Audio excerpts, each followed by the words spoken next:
Yo, we rolling deep with the Jets on the rise. A team full of dreams under these bright skies. The world is our stage, we ain't gonna hide. Green and white till we die. Jets worldwide, wide. Johnny Boy and Snowball in the zone. Yeah, we're family here, never alone. Jets worldwide, this is where we shine. A true dedication, victory's our sign. Green and white forever, we in our prime. You know we gon' rise, just give it some time.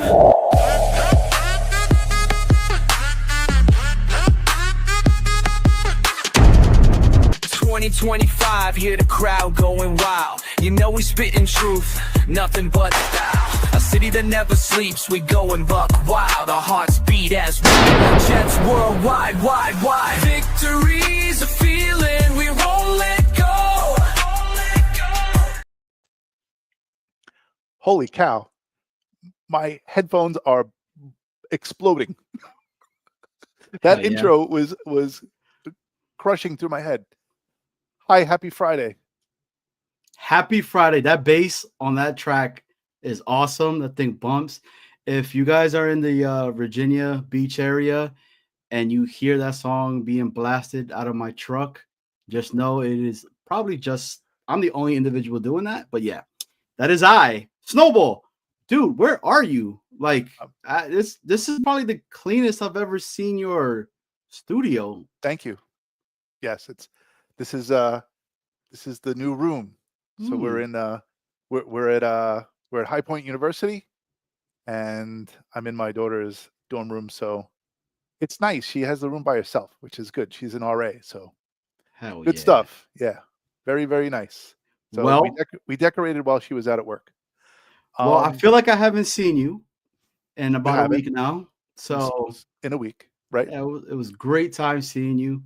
First off, thank you so much for everything you've done. Thank you so much for getting the tickets. And to another individual that is a special guest on here tonight that came in as Clutch, right? You guys know him as probably the tallest content creator. I don't know. Him and Nick might be, I don't know who's taller. I really don't. I think I need to see him.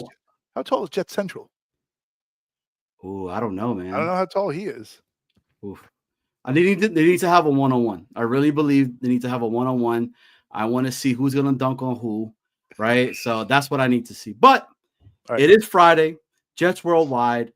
This is a different type of show tonight. The show is called Alter Egos, right?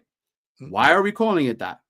I don't know, because I've always loved to see when these two guys get together and they go at it. It's been great seeing them. I enjoyed a lot. But tonight's show, it's kind of different. We got some players going at it with each other. And we're going to ask them questions, and they're going to defend themselves.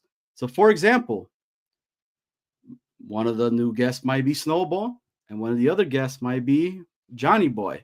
Oh, I just thought of another one, too. I like it. I'll throw it in. And then we're asking a question. Who has the better glasses and why? And then they just answer it.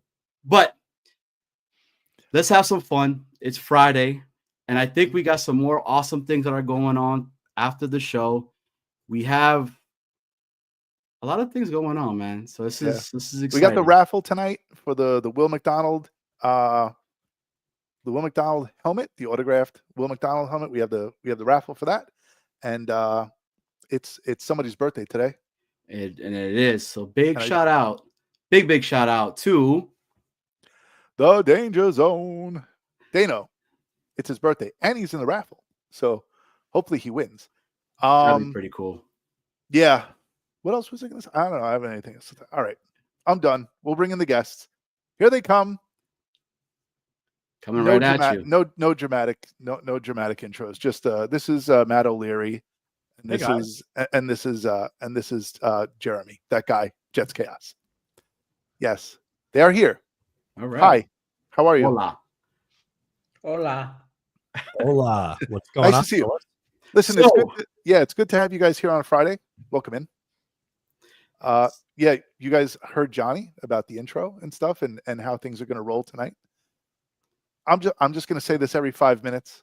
We're on the road to 500 subs. We've been doing this for a year. I'm tired of playing around. If you're coming in, please hit the like button. Please subscribe to our channel. We've been doing this too long not to be at 500. So you get a, please do it and tell a friend and tell that friend to tell a friend to join in the fun. Subscribe, please. We do this every Friday. I'm asking nicely. So Senior Matt and Senior Chaos, we appreciate you guys coming on the show. This is going to be fun. I'm really looking forward to seeing what the answers are going to be that you guys have. They have no idea what we're going to ask them. They really don't. So this is Freestyle Friday, bringing it back to 106 in Park. If you guys were some BET heads, you guys already know what I'm talking about. So shout out to everybody that's in the chat right now. If you are in here, hit the like. But we got football tomorrow. The Jets are playing. Looks like the starters are going to go and play. I hope for no injuries. So that's what I'm praying. And I'm probably going to go to church tomorrow in the morning and just do my Hail Marys and pray for no injuries. But tonight's show, we got Mr. Matt and we got Chaos. And they're going to be a few of their alter egos. What do I mean by that? Well, let's start it off, Snowball. Who should we pick first? Between Matt and Jeremy? Yep. All right. So eeny, meeny, Jeremy. Okay. Got it. All right. So the first group that's going to go at it, Sauce versus Garrett Wilson. Chaos, your Sauce. And of course, Matt's going to be Garrett Wilson. All right. You guys just got paid. You got the moolah. So I feel like with getting paid, there's added expectations that a lot of the fan base is going to have. Why should we believe that you guys are going to meet those expectations for us? What should we expect from you this season? And is this a potential all-pro season for you guys? Mr. Sauce Gardner, can you please come up to the podium and state your case? Look, man, I've been one of the best cover cornerbacks since I joined the league. As a matter of fact, I'm the best over the last 3 years. Overall, nobody's got even a case close to me as a coverage DB. Now, I don't want to badmouth my own coach or whatever, but I couldn't help the fact that they made me sit 15 yards off the line of scrimmage and play zone half the time. But if you look at my snaps and my reps when I was playing man, and even better, if you look at me when I was playing press, I was the best cornerback in the NFL, hands down. And now I finally got a defensive coordinator that recognizes that and is going to let me be physical, let me play up on the line of scrimmage, let me go man with the best wide receiver on the other team. And now you're going to see me at my best every play, not just 50% of the time. As far as what happened last year with tackling and everything, look, I'm working on that. But let's be honest. When you're having to yell and scream and rely on your cornerback to tackle running backs, now we're not talking about the guy I'm covering catching the pass and me not tackling him. We're talking about running backs, right? Well, I'm hoping that I finally got a defensive coordinator who comes in here who's going to address that and get our linebackers in the line of scrimmage and go with a scheme that doesn't rely on a cornerback to make the tackles and let me do my job, which is shut down the WR1 for the other team. And that is worth $30 million a year. Ooh, that got me pumped up, man. Man, Sauce, that was awesome. G. Wilson, what you got, brother?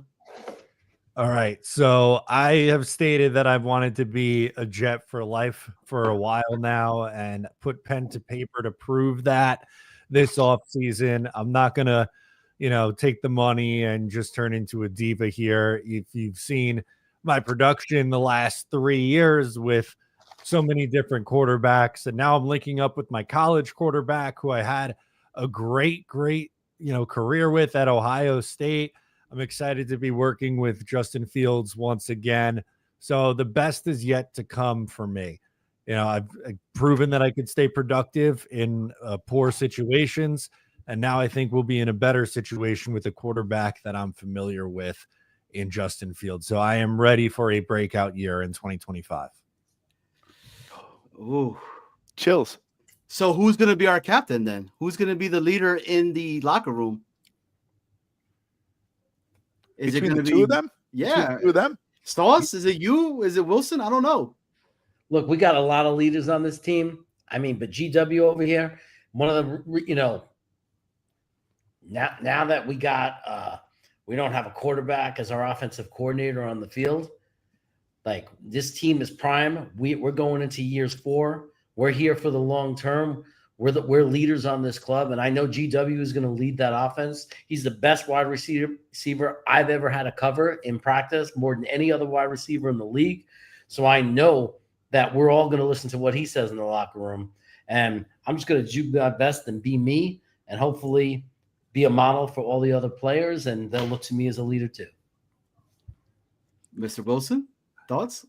Yeah, I think both of us should be captains, one on the offense and one on the defense. On the offense, I'm ready to take, the entire offense and show them the way. I'm a leader by example. I hold myself to a very high standard. I don't like losing, and I show that, and that's how I want the rest of the offense to be. And Sauce going up against him in practice every day. There's not a better cover corner in the NFL. He's another one who can lead by example. So I honestly think we should both be captains in Garrett Wilson and Sauce Gardner here. Awesome. If I had to give it up to one of you guys, Snowball, and the count of 3, we're going to say who we picked. All right. Between Sauce on the count of 3 and Wilson. All right. 1, 2, 2, 3. Wilson. Garrett Wilson. Damn, you guys are weak. You don't understand that defense wins championships. As a matter of fact, I want to change my vote. They don't even score points. That offense hasn't scored since I was 3 years old. Wow. Fired up. Well, go make some interceptions, and then we'll talk. I'll tell you this right now. They don't throw the ball in my direction. How am I supposed to get a pick? I don't know, man. You got Sharon out here talking about get some stickum to your Sauce. That's right, man. Then you got Afram talking about Sauce. You can't tackle. Ignorant. I didn't see any kind of negativity towards Mr. Garrett Wilson. Ignorant. Hey, Matt got 1. He got Matt 1. Chaos. Nothing. Round 2. All right. So the linebackers. We lost our guy who was the voice of that group. Even though he was not healthy last year, he was still there coaching these guys up from the sidelines. And if you know who I'm talking about right now, is our captain, old captain, and CJ Mosley. He's gone.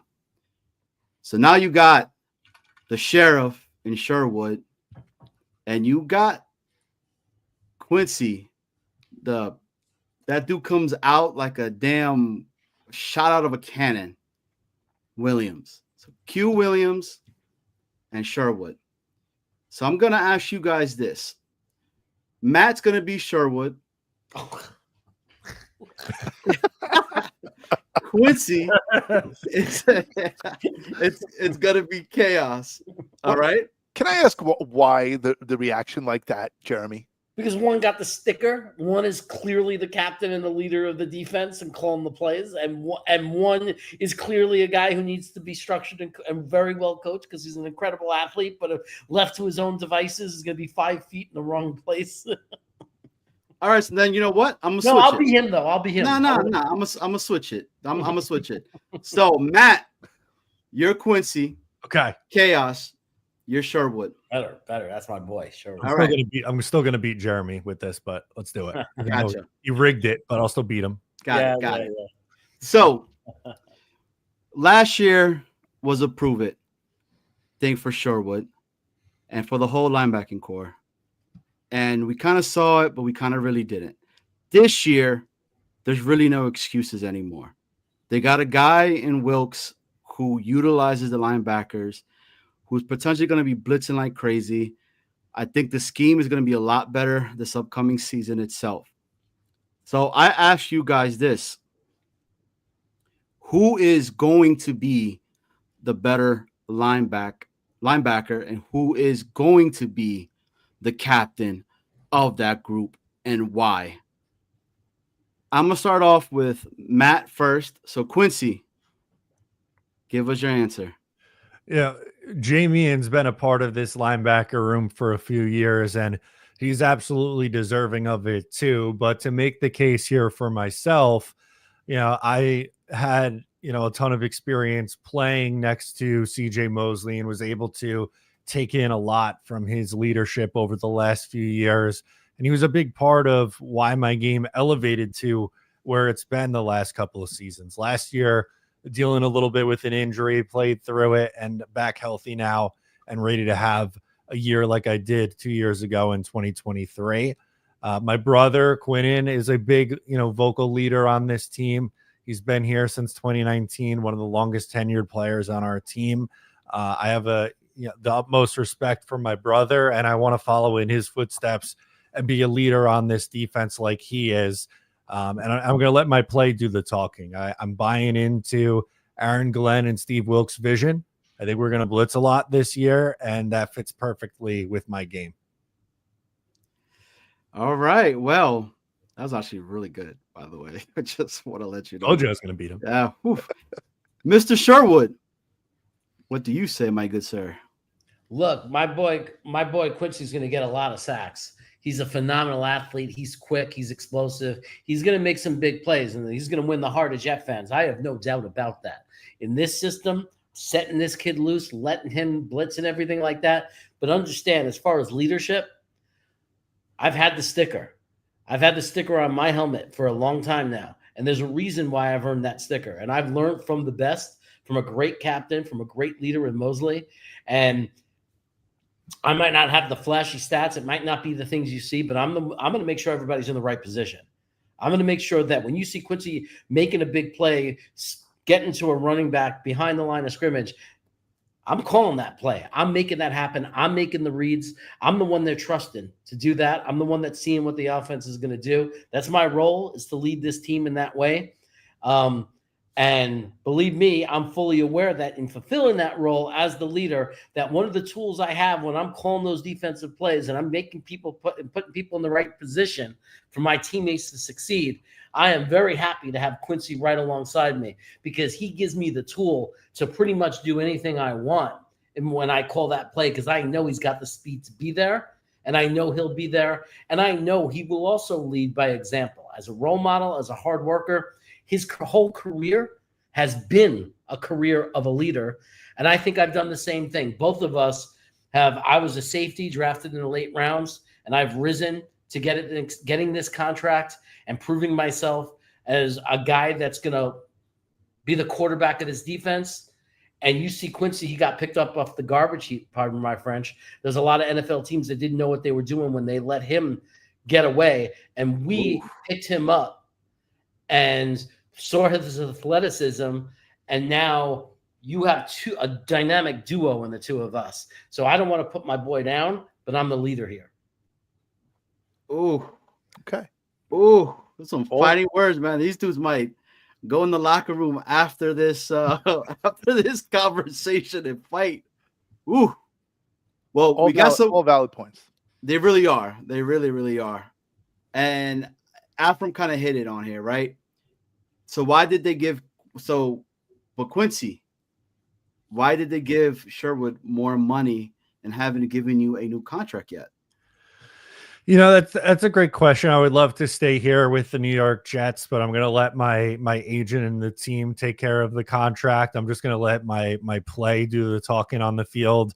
I thought I signed a fair deal for both the Jets and myself a couple years ago, and I think I've performed and held up my end of the bargain. So I'm confident that the Jets will do right by me now, and give me a bump on this next contract, hoping to stay with the Jets. But by By the way, and little bro makes, and I call him little bro because we all call him little bro because remember he's Q's little brother. We Ooh. call him little bro, and he's a good little guy, and that's why he listens, and that's why we gave him that 1.5 million sweetener, because and that what those incentives are, right? To follow my direction and do what I tell him to do, and then he'll get his 1.5 million bonus. Ooh, all right, and chat, people that are just coming in, please first and foremost hit the like. Hit the sub if you're not subbed up with us yet. What we're doing tonight is different, right? We don't want to go ahead and just spill some stuff out or whatever. We're making it fun. It's Friday night. I want everybody to have fun, and these two guys are killing it right now. We are having them portray as players or coaches, and we're giving them questions, and they're answering why should we believe them that they're going to be, et cetera, et cetera. So just right now, we had Sherwood and Quincy go at it. And on the count of 3, and we need help from the chat. Chat, we need your guys' help. Help us pick who won this debate right now, okay? So on a count of 3, myself and Snowball are going to pick who we thought won. All right? So on the count of 3, 1, 2, 3. Sherwood. All right. So it is, as of right now. No lie. We're not communicating behind the scenes. We're not. As of right now, Matt 1, Chaos Uno. And I have to give it up to Chaos on this one. He came out swinging. But I do have to say, Matt was like pretty much like giving you a backhanded, compliment almost, right? He's like, I'm going to let my play do the talking for me. I don't need to be all rah-rah with it. So look, man, Matt's bringing some heat too. Don't get it twisted. But the next one is gonna be a fun one. And with the chat, it looks like Sherwood got this one. So guys, keep it going. This is fun. The next one is the thing that we've been wanting. There's been a huge division right now within the fan base itself. Some people wanted this guy in the very beginning to be our quarterback 1 because they said this was the perfect bridge quarterback. And that is Tyrod Taylor. Okay. In the very beginning of all of this stuff, that's what happened. But then nobody thought that we would be able to get this kid in Justin Fields. And Justin Fields said, I got you. Hold it. And now we have maybe a quarterback battle. I don't really think so. But I ask you guys this, and we're going to make Matt Justin Fields. Chaos is going to be Hampton's finest, Mr. Tyrod Taylor. Can we pause for 1 second? This battle is sponsored by the store, jetsworldwide.printify.me, for all of your Jets Worldwide needs and wants. Go shop. Go help. We are poor. Anyways, so Fields versus Tyrod. Why should we give you the ball? It's that simple. Why should we give you the ball? Why should you be the leader of this team as QB1? Let's start it with Tyrod. Tyrod, take it away. Well, it depends what you want to see as a fan base. Do you want the best? Do you want the most experienced guy who is the most capable of winning right now and, getting this team into the playoffs for the moment? I know that Justin's got a great future. He's 25 years old, and I like him a lot, and I'm showing him, I'm trying to teach him as much as I could teach him, and I'm even learning from him a little bit. But, the reality is, to win right now, who's ready to win? Who's more proven that they could win games as a starter and hit and run the whole passing route tree and already be a quarterback who not only has mobility, I'm not as mobile as him, but I could drop back in the pocket and, I can go through progressions. I've proven that. I've proven I can go through progressions, and throw to WR2, WR3, even the third choice of a receiver, So right now, I think I'm trying to get him more ready. I think I'm ready to win right now. If you're looking to win right now, I'm your guy. But I'm not complaining. I'm not upset with the coaching staff. I'm happy to help him because I know that, he has a much bigger potential future and he could be the guy for the future. And I understand for the fans who want to see him play now and find out if he is the guy for the future, I get it. So I'm not going to be unhappy if I'm QB2. Let's face it, I'm QB2 right now. I'm probably going to be QB2. But if you were asking me why I could be QB1, if you're a fan that wants to win right now, I'm not putting down my friend Justin Fields. It's just that you don't want a quarterback who's not confident, and I'm confident. So I'm always going to believe that I give the team the best chance to win. Okay. Well, I don't know. You sounded a little bit shaky on there. So I don't know about that, Tyrod. I feel a certain way. Let me see what Justin has to say. He does dress better than Justin Fields. He does. And look, I got to tell you right now, Tyrod out here in the 757, in the Hampton Roads, he is loved, man. He's always out here. He's always doing stuff. He was just out in Hampton University, had a full camp on for all the kids in the area, had a basketball tournament that just occurred and everything like that as well. So this is a tough one for me because I've always been a Tyrod fan, but I do like Justin, man. I saw what he did in Ohio. When these guys are talking about he is not a pocket quarterback, I'm like, what are you talking about? You must have not watched any kind of college football at all. So, Justin, what's your rebuttal onto what your, numero dos is saying over there to you? I have all the utmost respect in the world for Tyrod. He's a veteran quarterback who's, played for a really long time in this league. In fact, I think I was still in 10th grade the last time that Tyrod Taylor was a starter in this league in the NFL. But I've learned a lot from him. I have something that very few quarterbacks have with the ability to rush with my legs. I could extend plays and look down the field and continue to find an open guy. I could take off and run, and defenses are going to have to respect that. Because I have the ability to run almost like a running back. So with myself and guys like Breece Hall and Braylon Allen out on the field, you don't know where the ball is going to end up going. I don't want to talk badly on, any of my previous stops in the NFL, but I just really feel like I'm in the best situation now for myself. I have a really strong offensive line that I'll play behind. I have, arguably the best receiver that I've played with in Garrett Wilson, someone who I built great chemistry with in college at Ohio State. And I have a coach that I believe in Aaron Glenn. And they believed in me. They brought me in and told me that they, believe in me as the starter, and I want to prove them right. And I think I can prove them right this year because we have a really good team around me as well. But I mean, I like what you're saying, Justin, and I actually believe in you. I really do, because I saw what you did. But our producer, Armand, is asking you, well, why is reading and processing a defense a struggle/problem for you? Is that any truth to that? Yeah, I think it's something that I could definitely improve in with my game.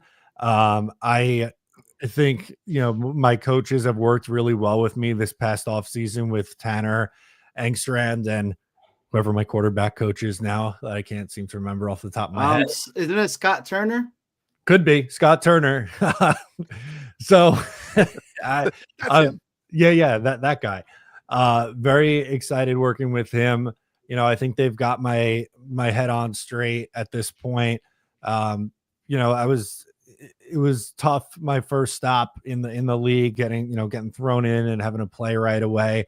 But I feel a lot more comfortable now in my fifth year, and it's something that I think I'm improving on year over year. As you see, completion percentage numbers going up, passer rating go up year by year, and it feels like it's starting to really click now for me. But Justin, just be honest with it. You were running for your life in Chicago. How come nobody? I mean, you're an individual that has not thrown anybody under the bus. I'm not. That line you had sucked. It was horrible. I felt like you were going to get killed every single time you stepped on that field and stood behind the center itself. I mean, am I bugging out and saying that I really believe that was happening? Or then you go to Pittsburgh and then you get yanked. I mean, what was your thought process and all of that? Like, are you really ready to take over a organization like the Jets, who have such a fan base that is so passionate and really knowledgeable? But we do tend to maybe go over the edge at times. Justin? Yeah. So I think I am ready. There's a passionate fan base, and I love the passion that this Jets fan base has. I know there's a 15-year playoff drought, and I hope to be the quarterback who ends that playoff drought here with the Jets. I don't want to ever throw any of my previous stops, under the bus. I do love the offensive line that I'm working with now with the Jets. It feels like, it could be the best unit that I've played with so far in my NFL career. Last year in Pittsburgh, I understand, the coaching staff wanted to go a different direction, but we went 4-2 with me as a starter. So I feel like I can win games in this league, and that's what Aaron Glenn told me and was part of the reason why he wanted to bring me in. And he's confident in me and believes in me, and I believe in the coach's vision too. So question to Tyrod real quick. This is what I'm combating, and I feel like the chat is wanting to have this answered as well. So shout out to Afram and Genergy. They both are asking, Tyrod, you really haven't shown that you can stay healthy. Yeah. And you're another year older. Can you stay healthy, though? First, I want to address something you said, my man. I don't know if you've ever watched college tape as a scout, but Justin Fields was one read and run quarterback. He was never a pocket passer. It's all over his film. All his plays were RPO. Look at one wide receiver. If that's not there, go. And the other thing I want to say is, if he's such a good pocket passer, why is our entire offense being designed as an RPO offense, running RPO quick release? It's because he's not a pocket passer, because he can't drop back and go through progressions. I'm hoping to teach him. I'm hoping to make him that, so he could be the quarterback of the long term. Now, Can I stay healthy? Doubtful. I'm hurt right now. So I've never stayed healthy for one game in my life. But that doesn't mean I can't start game one and be on the first drive. And then, if I get hurt, that's why we got the kid. Listen, can I just, on an aside, I mean, all alter egos aside, right? We're going to push those to the side. If Aaron Glenn, and this is just my opinion, I don't know if you guys are in accord with me, but if he came in here and he said, I'm here, I understand there's money involved and all that stuff, but he came in and he said, I'm here to win now. Right. And we'll vote on whether Jeremy or Matt made the better argument for who should be QB1 and all that stuff. I can't make an argument for Tyrod QB1. But okay. But I'm going to go against you. Right. And just on the aside. Right. Why not play Tyrod until he breaks? Right. And let Justin Fields kind of like watch and sit on the sidelines and and then bring in the mobile quarterback after that. Like, is it that nutty to say? Maybe I'm a lunatic. Maybe I'm touched in the head. But okay. Out of our alter ego, can I address talk me out of it? If you would have made me Justin Fields, I was preparing my argument, and here was an argument I would have made to answer that, and then I would love to hear what Matt has to say to answer your question of why. Yeah, why you shouldn't go with Tyrod and have Justin sit back there. Very, very simple to me in my mind.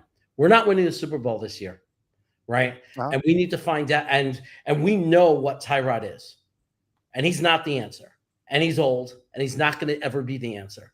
Even if it's a small chance, even if you're not a big believer in him, Justin Fields at least gives the potential. There's a chance, because we've seen it happen with other quarterbacks in the NFL that have been late bloomers, right? Justin Fields at least gives us a chance that maybe, just maybe, he is the guy. And we need to play him and find out. Because we have to know if we need to draft a quarterback next year. So that would be why. That's why I say we have to play Justin Fields, even if you like Tyrod better. I went to training camp. I watched them both throw. You look at Tyrod Taylor, and it's like he's better. It's like silk, man. Like it really, honestly, he is like he's silky smooth, and he is mobile. I'm just telling you, he's mobile, and he throws a better ball than Justin Fields. But he doesn't make us a Super Bowl team. And what is he, 35? No, he doesn't make us a Super Bowl team. But you know what I'm saying? Like I'm like, again, lightning can strike at any time. If you want Fields to like be lightning, he could be. Tyrod, at least we know that like he is the consummate professional, and he does kind of like give you that jump start where you can kind of like at least lead into the season and kind of use him as like an entrance into the season. I do like Tyrod a lot. And if they decided like, hey, we're just going to use him as the bridge, I would have been okay with that. Like Jeremy was saying too, like I think Justin Fields provides a higher ceiling in the chance. Like there is this small chance that he becomes the long-term answer at quarterback, but he probably has a lower floor than Tyrod. Tyrod has a lower floor, but lower ceiling. So it depends on like what kind of swing do you want to take. Tyrod would be the safe swing, but I think the Jets are going to, swing big here. And if it doesn't work, then they're probably putting themselves in a position to take a quarterback pretty high in next year's draft. Yeah. I just figured it happened with the Browns, right? We destroyed Tyrod Taylor and we ushered in Baker Mayfield. I just figured we could follow the plan. I mean, I believe in Justin, man. Like I do. I know exactly what you're talking about, but again, like you're right. Tyrod does throw a prettier ball. You're completely right on that. I saw it. It was a tight spiral. It was there, etc. Justin Fields was a little bit on the wobbly side and all that, but he still got it there, man. So I'm just playing devil's advocate. I'm honestly just playing devil's advocate. But it's a good one. But all right, chat, and this is where we need your help. So you heard from Justin Fields and you heard from Tyrod. All right. Who won it? And then straight up. And myself and Snowball are going to count on 3, and we're going to give our verdict. All right. Here we go. 1, 2, 3. Justin. Right. Split decision. I'm actually rooting for Matt on this because I feel so strongly that of course we have to start Justin Fields. Okay, so right now, so it's tied. Chat, we need your help. You guys heard what Matt said. You heard what Chaos said already. All right. So right now we got one for Matt from Afro. Armand is no help whatsoever. Brady Cook. She gave him Brady Cook. Well, look, Brady Cook. He threw some nice balls too, though, but he dirted a whole bunch of them. So I don't know. He's a practice squad guy. All right. Well, he is. If he beats Martinez now, I mean, if they want to hold 4, because Martinez is probably going to be a PS guy too. True that. Yeah. All right. So far, we have Fields in the lead. We're going to give it 10 more seconds. Come on, chat. We need your help with this one. Who got it? Who got it? 6. Yo, I like when Fields said, 3, 2. But my older counterpart, that's fucking awesome. I was like, hell yeah, call that dude an old fart. It was great.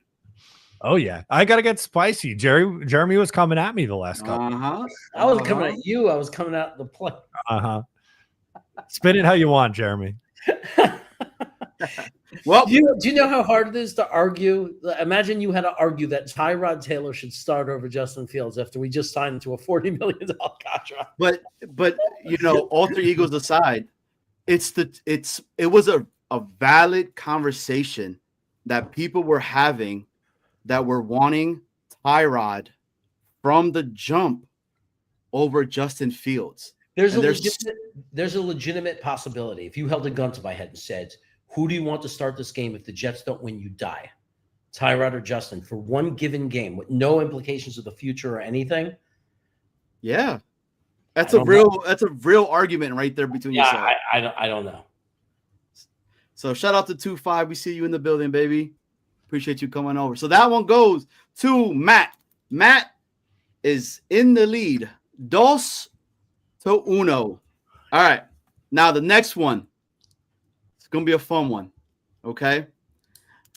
And I'm going to freestyle this one just because it's just for a while and we do what the hell we want. We got Arian Smith versus Gibson. Oh my God. Oh no. I'm going to leave if. So I'm going to go with Matt as Gibson. And I'm going to give Chaos as Smith. All right. So wide receiver 3 is in the open, right? We have no idea who that is. Why should we believe that you are the one that could potentially take over WR3? And I want to ask this. If there was a game and you had to return punts, why should we put you back there? So with that being said, Mr. Matt, Mr. Chaos, your alter egos are plugged back in. Smith versus Gibson. Gibson, since you've been there, I'm going to let you go first. He's stupefied. He froze. Wait, am I Gibson or am I Smith? You're Gibson. You're Gibson. Smith. Like, You're fucking Gibson. Oh, okay. I don't want to be Gibson. No, I thought he said Jeremy was Gibson. My apologies. Well, as Xavier Gibson, I thought, my kick return or punt return rather for a touchdown in week 1 in 2023 was a big saver to that game. It was a very emotional night. We lost our quarterback, Aaron Rodgers, and, was able to make a big play in overtime to help win the game for my team. I think now going into my 3rd year in the league, I'm feeling a little bit more comfortable in this offense. I'm buying into what Tanner Engstrand is doing here. I have all the belief in my quarterback and Justin Fields. I think I'm getting on the same page. I also think I have better hands than Arian, who in college sometimes struggled with drops. That's not something that I feel is an issue with my game. And I'm just ready. I'm ready to go. I'm ready for year 3. It feels like it's finally, clicking for me now. Okay. I mean, but Gibson, I'm gonna ask you this. So we went to the green and white scrimmage, and why do you catch or return the ball on your body that it bounces off sometimes? Is there a reason to that? Because I'm not gonna lie, I really get worried when I see you back there and the ball kind of juggles. Yeah. Explain this to me. Yeah, I'm just so small, at 5'9" and 190 pounds. I feel like the ball could kind of just stick to me. That's my best chance instead of, extending my noodle arms and trying to catch the ball. I just feel more comfortable. I've always been someone who catches it against my body. Okay. So you feel more secure that you're going to be able to secure the ball. Yeah. What you're saying to us. All right. I mean, I can see that, I guess. We'll see. Anyways, moving on to that was tough. A valiant try. Yeah, that was good, man. That was good. Shout you out on that, Matt. All right. Georgia Bulldog Smith. They say you're fast, man. Tell me why you should be wide receiver 3. Look, I know I had more drops in my last year in college than anyone in the conference, but that was 9 or 10 drops in a whole season. And I'm not saying that's excusable. It's not, but it just happened to happen. And you see me at camp, the Jet fans, the press, the media, you see me at camp. I made it a point to work on that, and you're not seeing the drops. I'm also wide open almost all the time. It's more than just my speed. I'm learning these routes. I'm impressing my coaching staff. I'm impressing my teammates. I'm running routes, and I'm not just a slot. I'm a guy who could be a boundary receiver, right? And I'm creating space already. I'm holding on the ball. I'm doing everything I was asked to do. As far as a punt returner, look, right now, and I'm sorry, Gibson, cover your ears, man, because if you take away that punt return against Buffalo, you take that away, that one game away. And ever since that game, he is the worst punt returner in the game, the worst in the NFL since that one play. That one play has kept him in the NFL for a whole extra season. All right. One play in the first game of the season. All right. So now look, here's the truth.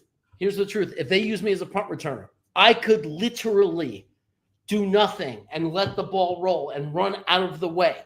And that is as good a punt returner as Antonio Gibson. Oh my God. Okay.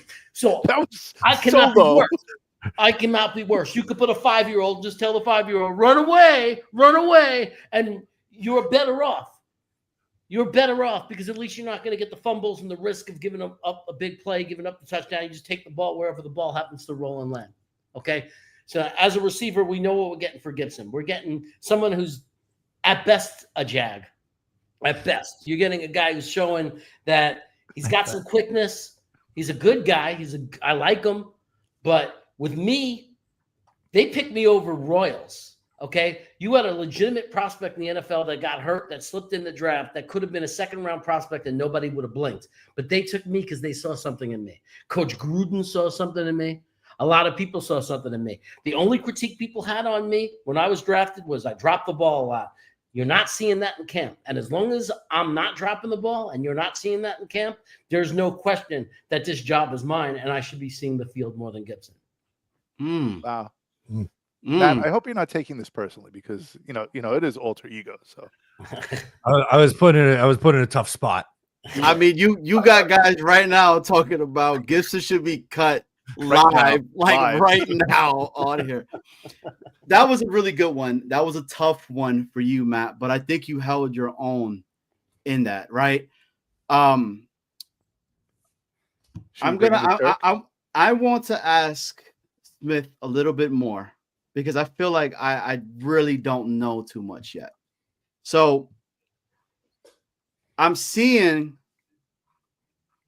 that you're like the first guy on the field from all the wide receivers, and you're at the jug machine. What is that? Why are you doing that? I mean, do you really not believe in your hands that you have to go ahead and do that? Is that what's going on? No, Coach AG, though, pointed something out in college that I can't argue that was true. And I promised him that I want to be, and I want to show him that I want to be the best I could be.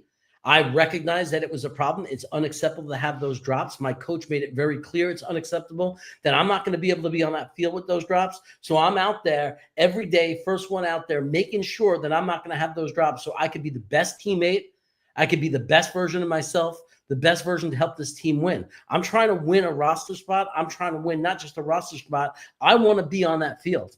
I want to be an impact player and help this team win from game one of my career.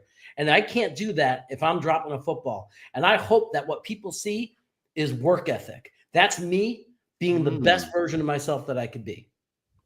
Arian, so I just want to commend him that, I appreciate that you like to play with the jugs. Machine. Yeah, me too. So Gibson, I mean, I heard in the locker room that you went ahead and stated that Arian Smith reminds you too much of a similar player that we had here before, who was a one-trick pony. And that guy's name was Robbie Chosen Anderson. Any truth to that?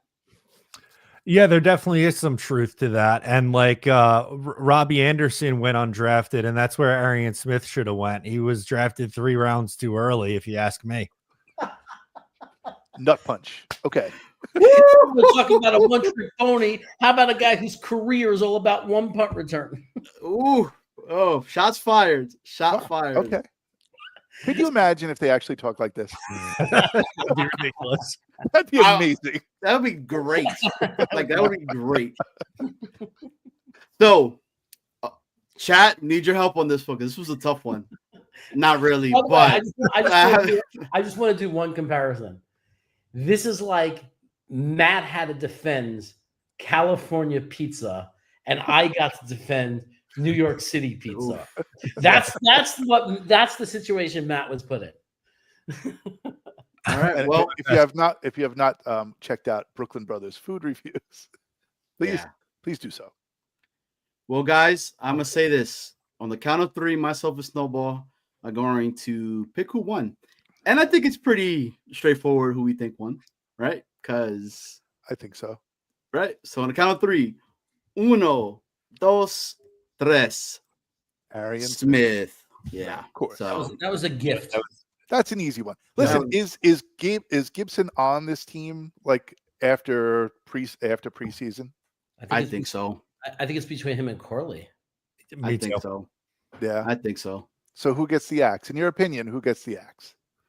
Corley or Gibson? Hart wants Gibson gone, and I want Corley to be given a real chance because when we saw the green and white scrimmage, even though he was not really given the ball, but you saw some of the stuff that he was doing, right? He was running in the backfield, going back, being in motion. I've seen that maybe once, and when he did that motion play, he ran it in, but guess what he did?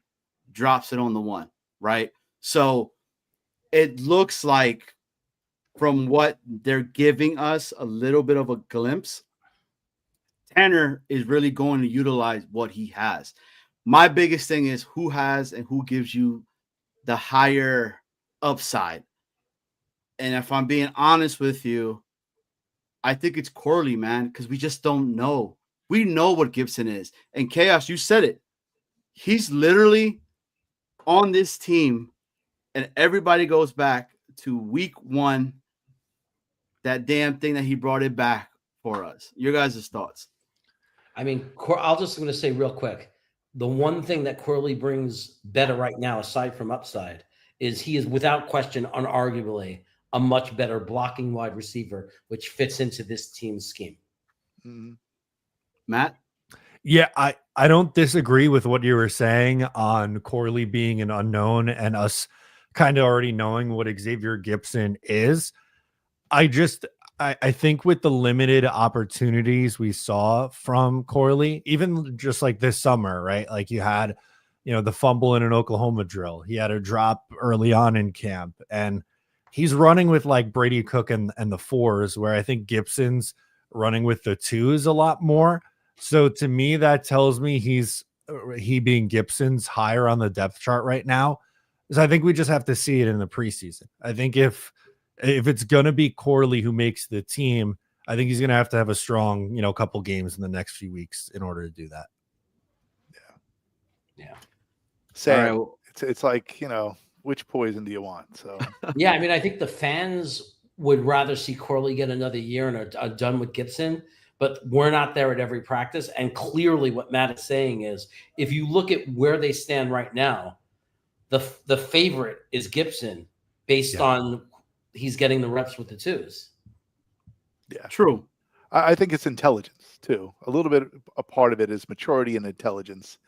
And I don't know what it is with Corley. Honestly, like, first of all, dropping the ball at the 1, and then like the comments afterwards, and then the stuff that's been going on in training camp. Like, I don't know. I just, why can't this kid just like wrap his head around, be a professional, and just do what you got to do? Like, what's so difficult about that? But that's an argument for another day. We're moving on. 100%. All right, well, let's have some fun with this one. Okay. Let's talk about the tight ends. All right. So can we agree, us four, that Mason Taylor is going to be tight end 1? Yes. Chaos? Yes, but I know there was some roster thing that came out that had Ruckert as 1. I don't know what tight ends. I think we're going to run so much 12 personnel because we're going to run the ball so much that we're going to have 2 starting tight ends that are on the field a lot, right? And it's going to be Ruckert. Right now, it looks like it's going to be Ruckert and Taylor. So I think it's just a mental thing, like who's T1, T2. I mean, I think you're going to see both of them on the field a lot. And I think it's going to be situational too. When there's only one on the field, it's going to be situational. So I don't know that it's so important, like who's WR, who's TE1, who's TE2. I just don't see it that way. I mean, they're both going to be very important players that are going to have a huge role on this team. Agreed. I mean, if I'm being honest with you, out of seeing the tight ends and what I saw, I have to be very honest with you guys, man. Dude, that dude Smart looks good, bro. He really does. It's crazy when I saw him out there, and I was like, and then they put him in with the ones just to see how he was, and he was still doing well. So, it's a tough one. So, tight end 2, Jeremy Ruckert, and ODU's old QB and Stone Smart. All right. Snowball, I'm going to let you pick who's going to be Ruck and who's going to be Smart. Well, you got to put the Long Island with the Long Island. Okay. Who's living there now? I know that Jeremy was there before, but we're going to make Matt Jeremy Ruckert because he's currently on Long Island. So okay. And the Ruckerts live very close to where I am now. So okay. Shout out to Bill. Shout out to Bill. And no correlation between Smart and Chaos. Got it. All right. So just to everybody that's coming in, right? The name of the show today is Alter Egos. And what we're doing is something that's completely different. We're having Chaos and Mr. Matt O'Leary be the players that we're picking for them. So right now is the battle for tight end 2. And that is in regards to Jeremy Ruckert and Mr. Stone Smart. Who is going to be tight end 2 and why? So I ask you tight ends this. We have not had a tight end in probably a long, long time. We thought we were going to have it with the long hair wonder that ended up leaving us to the Chargers. And if you guys know who I'm talking about, shout his name out, but I don't want to say it because that one hurts. I wanted him back. But anyways, he's gone. There's flashes of one of these tight ends in practice that I'm seeing. But then there's another guy that still is making some mistakes. So with that being said, Mr. Smart, Mr. Ruckert, why should you be tight end 2? What are you going to bring to this organization, to this brand new team that I should be like, that is my guy? He is might take tight end position 1 and grab a whole bunch of touchdowns, and we're not really talking about it. So let's start with Matt, because Chaos started first before. All right. So, you guys know the story. I grew up a Jets fan. This is the team that I, lived and died with my entire life, and I wanted to be drafted by them so badly. I was lucky enough to play with Justin Fields, who's now our quarterback at OSU. And I think my best days as a player came in college right now. I understand that I have, to be better in the NFL. But I made some unbelievable catches with Justin Fields as my quarterback, and I'm ready to do that again this year.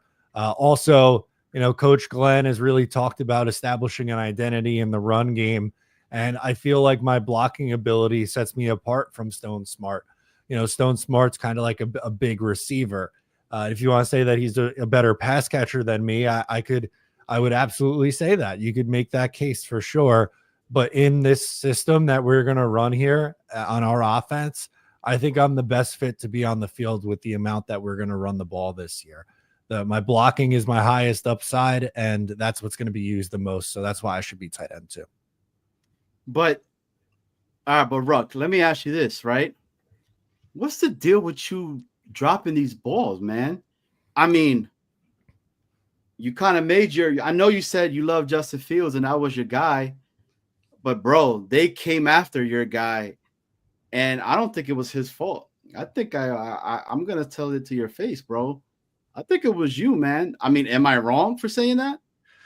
No, you're not wrong. I take full accountability. I have to be better. That's something that that can't happen in games.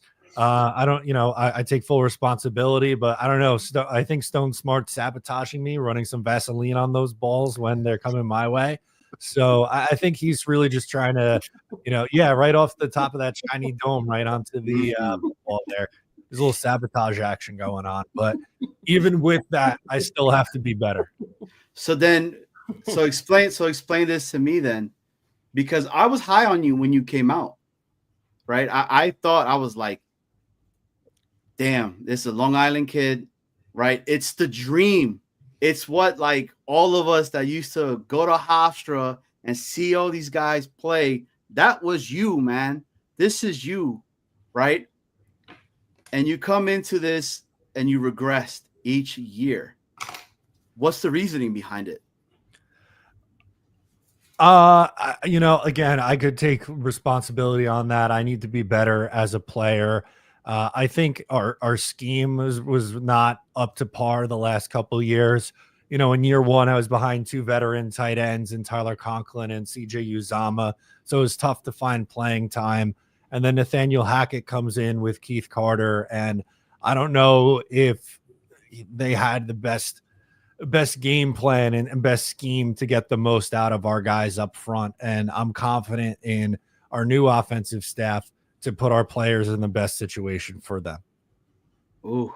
Could we use AI and just put Jeremy Ruckert on the screen and just use Matt's voice? Just have him say these things. Dude, how good? All right, Alter Egos aside, how good was that? That was like really good. I would want Ruck to say that, and be forthcoming like that. All right, Alter Egos back. Smart. I'm an ODU alumni, man. Dude, I saw you play out there. You even played with Kuntz. You was his quarterback, okay? But you transitioned on over to the tight end, and you did it when you were at ODU as well. And we all were like, dude, this guy is a beast, right? He goes ahead. So you're pretty smart. What's up, man? I am tight end too. I am a beast, and yeah, look, maybe tight end 2, tight end 1, if you're looking for a tight end, that's, a lot of people are a big fan of this guy, Brock Bowers. Well, if you gave me the opportunity, I'll put up 1,000 yards in a season too. All right. I mean, I'm a matchup nightmare. Who you going to cover me with? A safety, a linebacker, and I'm on this team. And I think I got a good shot to get some playing time on this team because we got a great wide receiver in Garrett Wilson. And there's a lot of controversy with these wide receivers that there's not enough weapons on this team.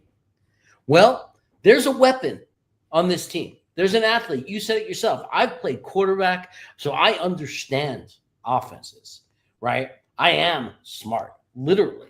I understand how to read the defense. So I did it as a quarterback. When I line up as a linebacker, when you wide me up wide as a wide receiver, I understand coverage. I understand how to get open.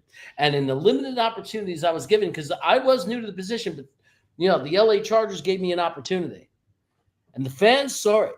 The fans in LA saw it. They were not happy when I was disrespected and allowed to walk because they were unhappy and they complained because they saw the potential. I was just learning the position. Well, now guess what? Now I've had more experience under my belt. I am a dangerous receiver. This team needs more weapons. I should be out on that field, and I bring that extra weapon. So then you talk about what you did over there with the Chargers. If you were so good, why did they let you go? Ooh. Because they want to be. They don't want to pass the ball. They don't want to throw the ball. Right? They got their little possession receiver in McConkey who kind of does what I do. Right? He has that role. He's a slot receiver. You're going to line me up wide, but you got McConkey there. Now, the question I ask Jet fans is, you want to go with this guy, Butterfingers Lazard? as your slot? Or do you want to have me, who's more reliable on 3rd and 8? If you're going to throw the football to somebody, do you want to throw it to me, a sure-handed, talented, excellent tight end, receiving tight end? Or do you want to throw it to Butterfingers, who, how many balls did he drop? Right? That's why I should be on the field. That's why I should be tight end too. But Ruck has played before with Justin Fields. They have a chemistry that could potentially continue to keep blossoming over here with the New York Jets. I mean, what's your thoughts in them and that relationship that they have? Are you going to be that security blanket for him? Potentially? No, look. I'm the first one to say Ruck should get some reps in as a fullback on running plays. Yeah, he has, when you give him a guy to run into the line of scrimmage and hit someone, he seems to be able to do that. But, and that's fine. But I don't think that's a role for a tight end too. I think that's a tight end, 3rd tight end, fullback role. A kind of like a role player that comes in certain situations, certain alignments. I love the guy. I think he should get those reps. But man, if on a regular everyday drive, my friend, my new buddy, Justin Fields needs weapons. And he needs weapons you could throw the ball to and be confident they're going to catch the ball. Okay, well, damn, he called you Lazard, bro. Like, that was shots fired. Shots fired on there. By the way, Mr. and Mrs. Ruckert, and to the family in Long Island, I love you guys. You were so warm to me when I joined the team and everything, and I appreciated the warm welcome, and I love your son, and we're good friends and everything, but I'm trying to get a job here. Ooh. It's the name of the game, my friends. That was a good one. That's a real, I think, a real battle that it's not being really. I mean, it is talked about, but not really being talked about. I see Smart taking over Ruck, if I'm being honest with you guys. And as much as I love Ruck and all that, I don't know, man. It's a tough one. He has to show more, right? But it's practice. Let's see what happens tomorrow night when they actually start to really play there and play against another team. Now, don't get it twisted, though. This defense that we have, they're going to be a problem this year.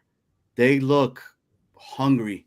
They look like they're foaming at the mouth. Dude, they were flying around left and right. But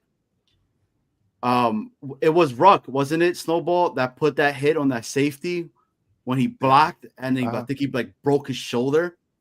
And we were like, holy shit. He depleted him. He depleted him. All right. So I'm telling you, Quincy Williams, I have never seen him be this fast. Yeah. He is amazingly fast this year. Shot out of not a cannon. He's like a laser beam now. He's going to be so good as a blitzer. I can't wait. I can't wait. Yeah, they're going to unleash him. And this is his year. He's going to shine like he has never shined before.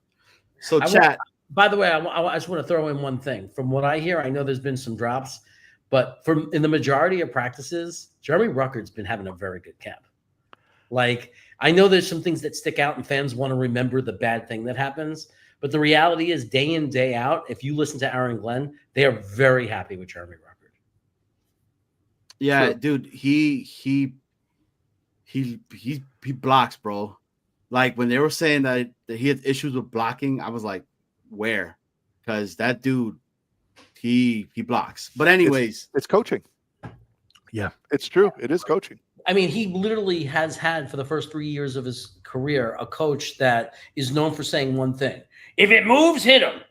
But other than that, the guy doesn't Greenbean likes to point out, he doesn't have a job right now. That shit is true. All right. Well, with that being said, who won this one? Chat. Come on, let's get your answers in regards to that. Then we're going to go ahead and reveal who we thought won this one. And in the count of 3, 1, 2, 3, Ruckert. Jeremy Ruckert. Ruckert won this one. All right. Ruck won that one. It's my homeboy. It's the homeboy. Ooh, whoa, I don't know. The chat has Smart right now, so that's one. Mm-hmm. but Yeti Matt came O'Leary. in with Matt. So Well, he's Yeti goes still- right for O'Leary because he's Matt O'Leary. I don't know who Mart O'Leary is. Is that? Do you have a relative, Marty? No, I don't. You know what's funny though? When I used to work at the radio station, some of my students would call me Mart. So that's fitting that Yeti brought Was that Yeti back. one of your students? Nice. Because I he don't- might have been. I don't think so.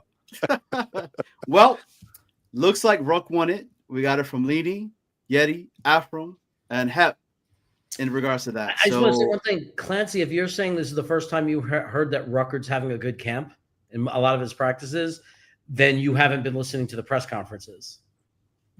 Like, because AG has said it several times. So I'm just saying, I don't know. I wasn't there myself, but I'm saying if you think I'm the first one to say it, you need to go back and listen to all the press conferences, because I'm saying that not based on what I'm seeing, because I haven't been to a camp.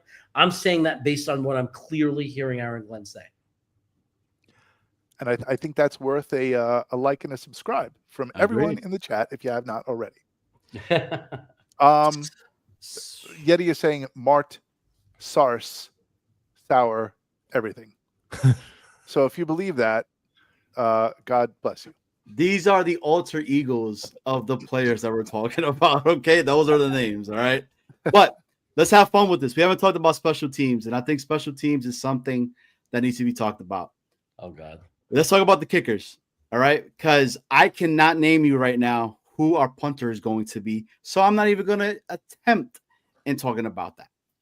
But we got the thicker kicker in Melvis, I believe his name is.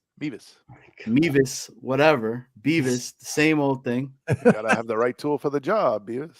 Hey, and then you got the guy, Senor Mr. Comeback to the New York Jets, and Nick Folk. So let's have fun with this one. Chat, really quickly, I want you guys to weigh in. Is Matt going to be Folk, or is he going to be the thicker kicker? Or is Chaos to be Folk or the thicker kicker? 10 seconds. We'll go ahead and put it in there for you guys.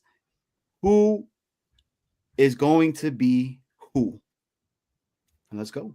Man, why couldn't I have been picked on a week where it's Tigo, where I have a chance of being more popular?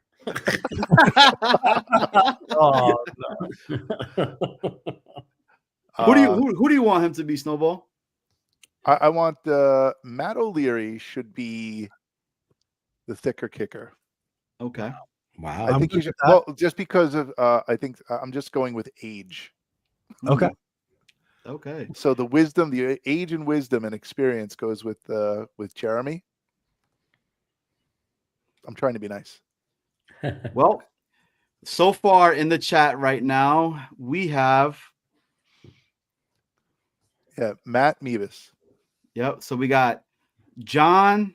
So we got Hep MC saying Folk for Matt. So that's 2. But then we have Chris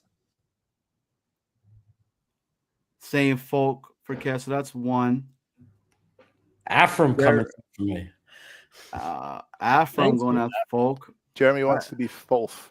Well, it doesn't really matter. I'll have fun. I'll have fun with either one. Okay. So I feel like Matt won Folk, right? Because there it is, the deciding one in Genergy.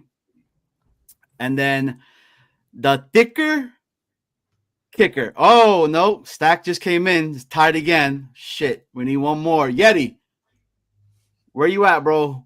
I need you to pick. Is Matt the thicker kicker, or is Chaos the thicker kicker? Dude, I love saying that because I want to slip up and say the thicker, but I'm not going to, right? So Yeah, but Yeti's gonna say, "Well, Chaos likes to eat, and that makes him thicker," which aligns him with the thicker. I was trying to avoid that.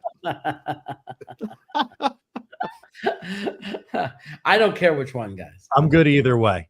Okay. While you decide on that, I'll be right back. all right. Well, Scott, who is going to be the thicker kicker? Is it Matt or is it Chaos? Hurry up and pick. Hurry up and pick. We need to know who's the thicker kicker. Dude, I have to say though, that dude's kicks in the practice, yo, he kicks hard, man. He does. Them things are booming. All right, Matt, you are the thicker kicker. I'm ready. Chaos, your Old Faithful, and Nick Folk. So there's a real battle right now. Who is going to be our kicker? If it is true, and we're going to be a running team, and it's going to be a defensive game, and it's going to be close, we need to have an individual that is going to be able to kick it through the uprights. Mr. Mevis, Mr. Folk, why should you be the kicker that we are going to be? Why should you be my John Hall? All right, I'm going to say that. How about that one? Let's start it off with Old Faithful, Mr. Folk. Well, I think you made the argument for me, Old Faithful.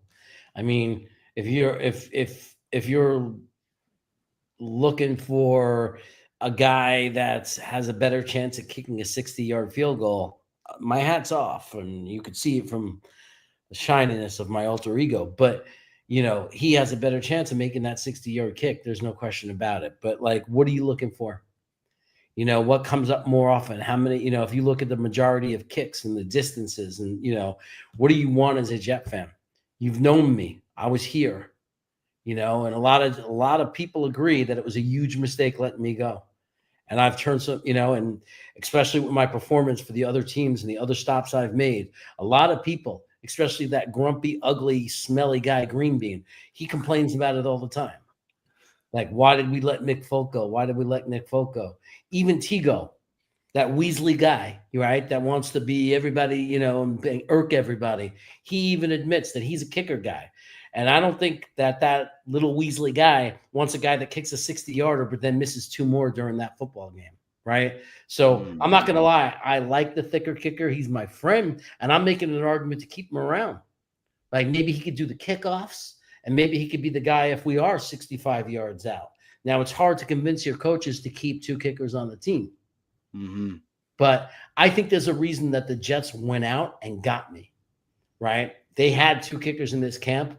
And then, a 14-year-old, 15-year-old boy with a YouTube channel was able to see and tell the fan base it wasn't going to work. It wasn't going to work, right? A teenager knew that this was not going to work. The kid came out, left the practice, left the training camp, was so excited to be there with his dad, and he drove out in the car the whole way home. All this kid could talk about was, boy, those kickers were terrible. And then they went out and they signed me. And I think there was a reason they went out and signed me. But again, I wouldn't be against keeping this kid around because I can't kick those 60-yarders. But let me ask you this then, folk. The issue is we're going to have a lot of growing pains in the very beginning of the season, right? So we could potentially have these long field goals. So are you essentially telling me that you don't think you have the strength in your leg to potentially kick a long field goal like that? That's fucking right. I am not a distance kicker, and I'm not pretending to be a distance kicker. I came in here, and I'm being really honest about what I do. I kick anything inside 48 yards. It's going through the uprights every time. Every time. When it gets above that distance and you start going to the 50-plus range, I'm gonna struggle a little bit. I'm not gonna guarantee anything. I'm not gonna make any promises. So you have to decide. And I told I'm doing what I do, and my coaches, they get to decide, because if they don't want me, I promise you some other team, it won't be long until I get picked up somewhere else. Okay, well, all right, well, thicker kicker. What's the deal, man? I mean, like, are you going to let my man talk smack like that about you?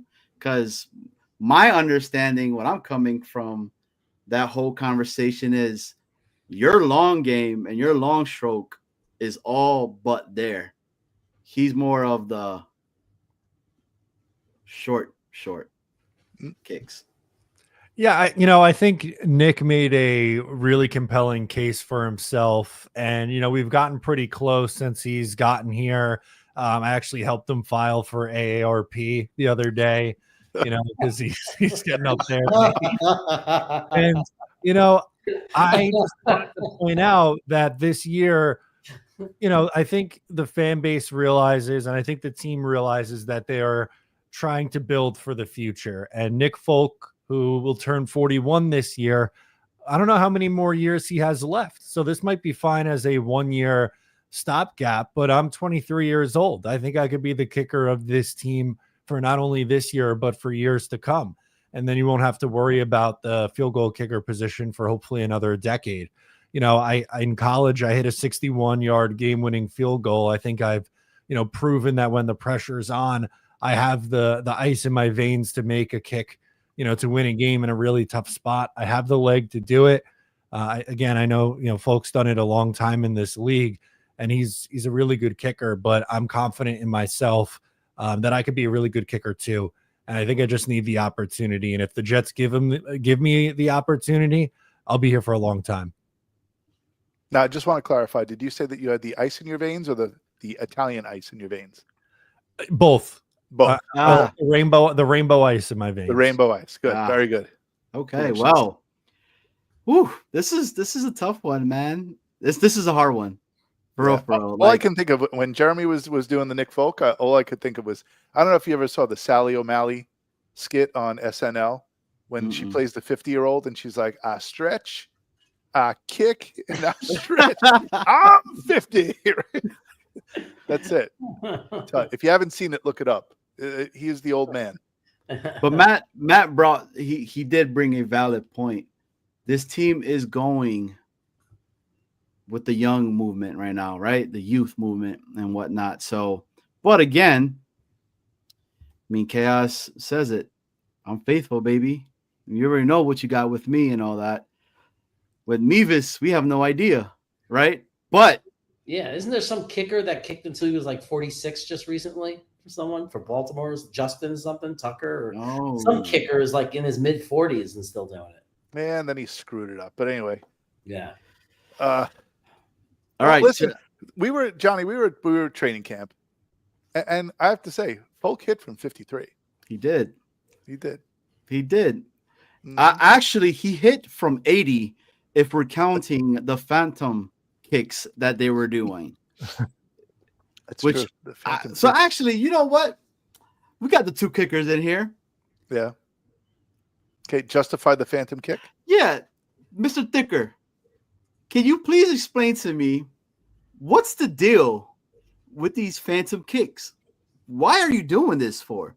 What's the reasoning? It's rare that they're ever used, but we have to be prepared for all situations, right? Like we don't want to ever be in a spot where, God forbid, there's a phantom kick or a penalty kick like situation and we're not ready to go.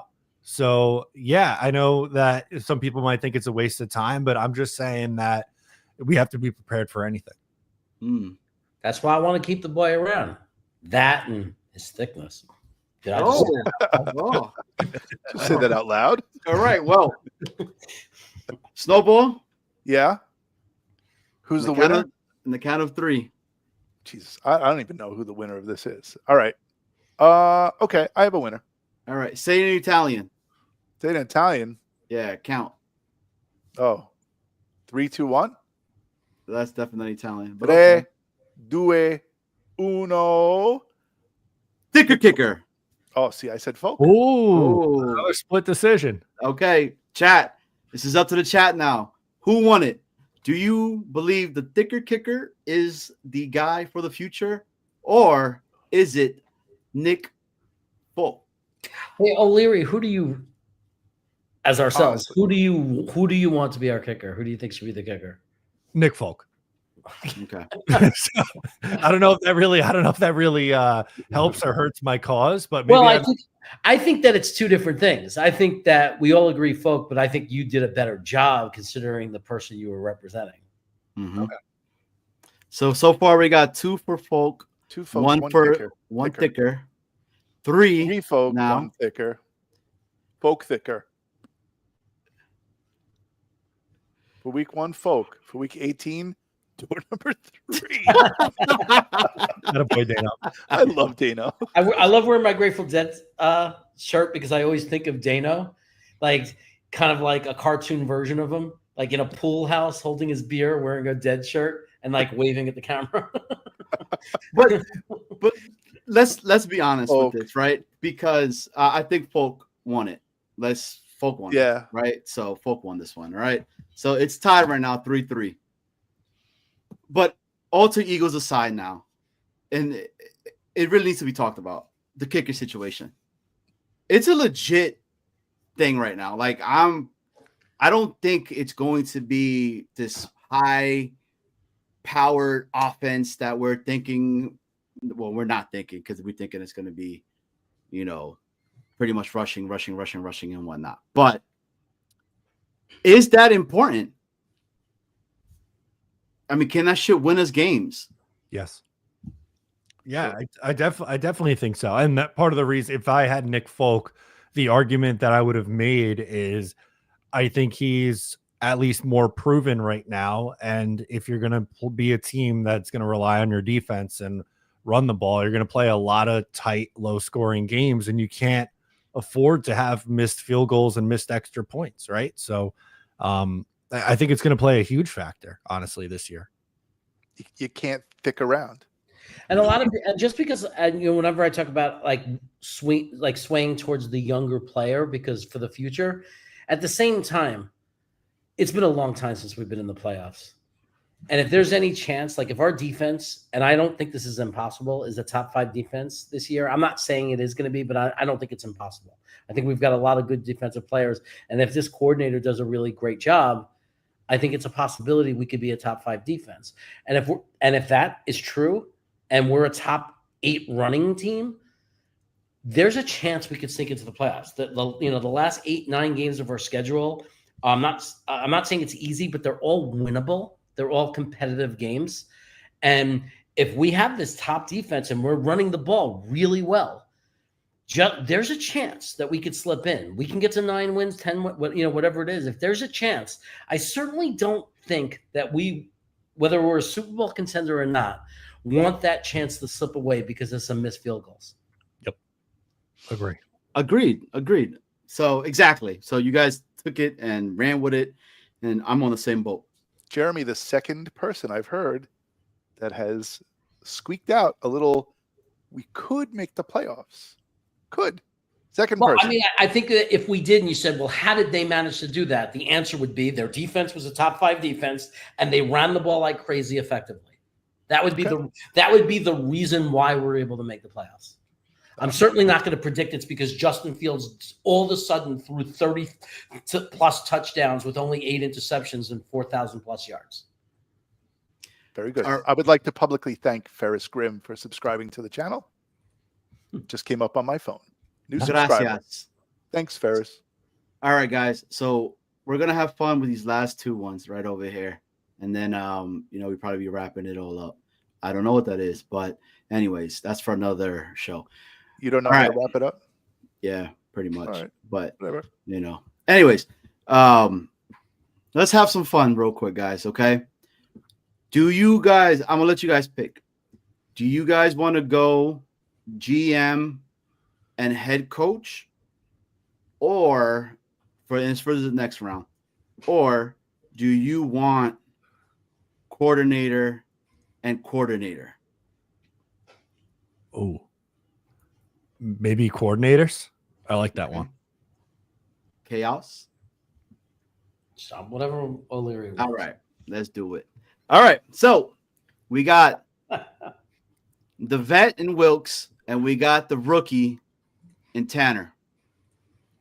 Our 2 coordinators on the positions that we're hoping One goes back to greatness, and the other one is just a really good offense and changes stuff that we have not seen in years. So I say this. There's a lot of pressure on both of you guys right now. Explain to me and tell me why. Which coordinator has the most pressure and why does that coordinator have the most pressure? And how are you going to overcome all the noise that's being said about you guys? So the defense has a lot of guys returning back and potentially be able to be where it was at a few years ago. But then you got the offense and an individual that the head coach is saying was the brain in Detroit and what they have. And he's really looking forward to working with a quarterback in Fields that he's never had the opportunity to utilize before. We have not picked, we haven't picked who's going to be Wilks. We have not picked who's going to be Tanner. So Snowball, you pick who's Tanner and who's going to be Wilks. Okay, so Jeremy's going to be Wilks.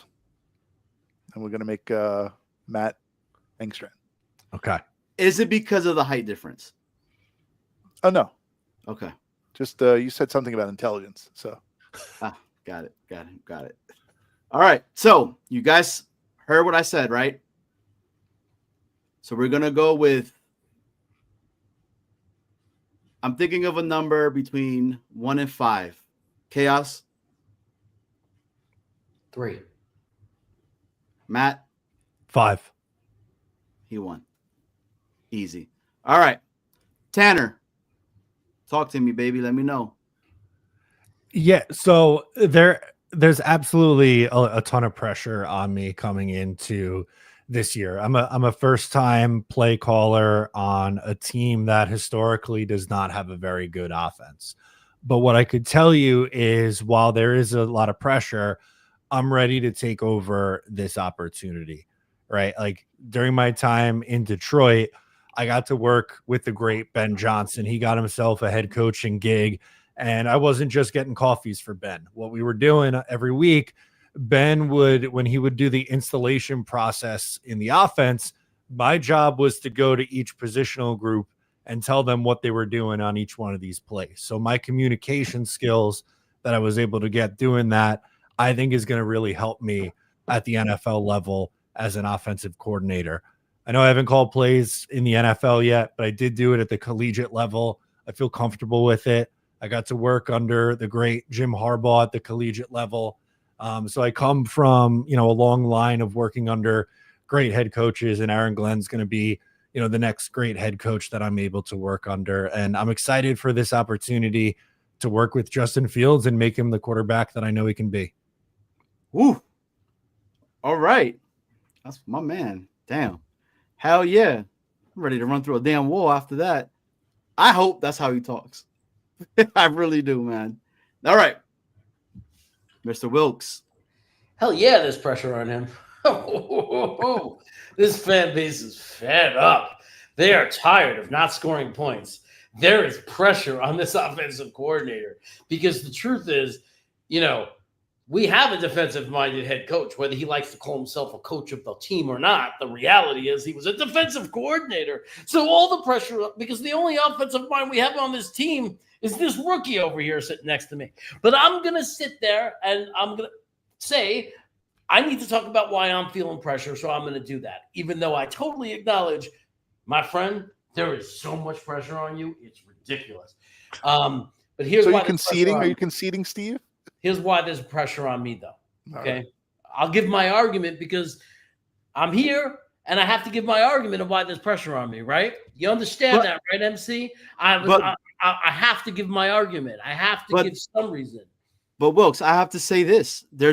I think there's more pressure on you because you have two rookie individuals that are coaches right now in Aaron Glenn as the head coach and Tanner. So there's going to be times that they might look at you for some guidance.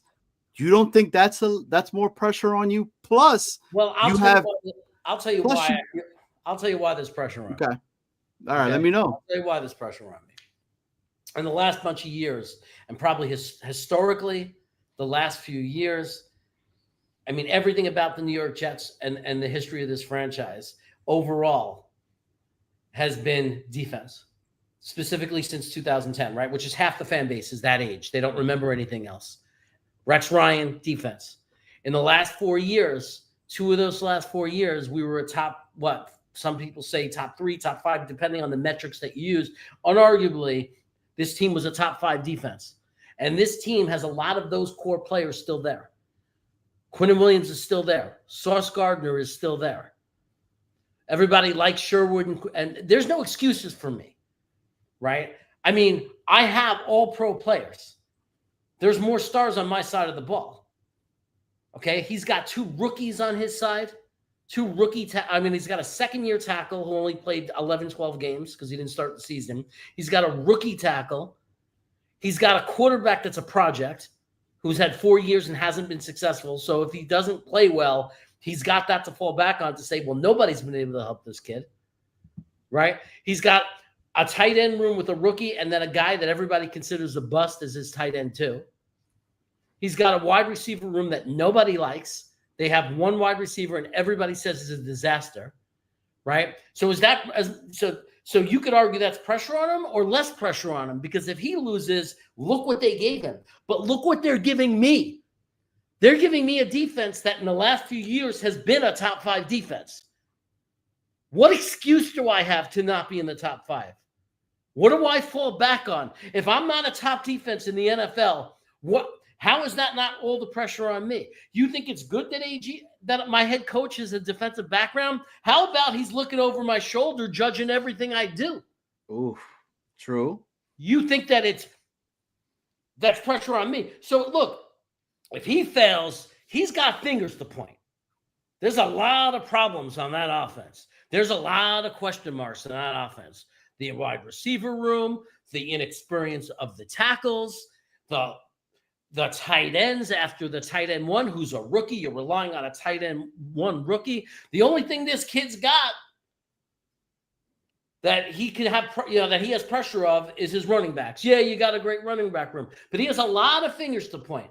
I don't have as many fingers to point. I've got Will McDonald or Jermaine Johnson at edge. If they stay healthy, I got no fingers to point. I got one of the best defensive tackles in the NFL. I got a guy who just signed a $30 million contract. Arguably the best pass coverage cornerback, in the NFL. They just used and gave me an extra draft pick, a guy who could have went in the top 40 in Thomas to compete with Stevens, a guy they just spent $15 million on. I got this guy Cisco, who's like everybody's falling in love with. I got this Molokai kid that we traded up for in the draft to get me a safety to be there alongside Cisco and to compete with Adams. I got a lot of football players on this team that's been proven and have done a lot of things. I haven't even mentioned Michael Carter, who's the best slot coverage guy in the NFL. What excuse do I have to not be in the top 10? I don't have one. The pressure's on me too. Ooh. I mean, you might have to play a lot of cleanup for a lot of the growing pains that the offense is going to have this upcoming year, right? Especially in the very beginning. I mean, I know for myself, I want you to blitz the living crap out of Aaron Rodgers to the point that it is what's that other guy that they got back there of Snowball again? Who's the QB2 for Pittsburgh? Rudolph. Yeah. Is it? I thought it was Will Howard taking over that position. No, Will Howard is there, but do they even have Skylar Thompson still there?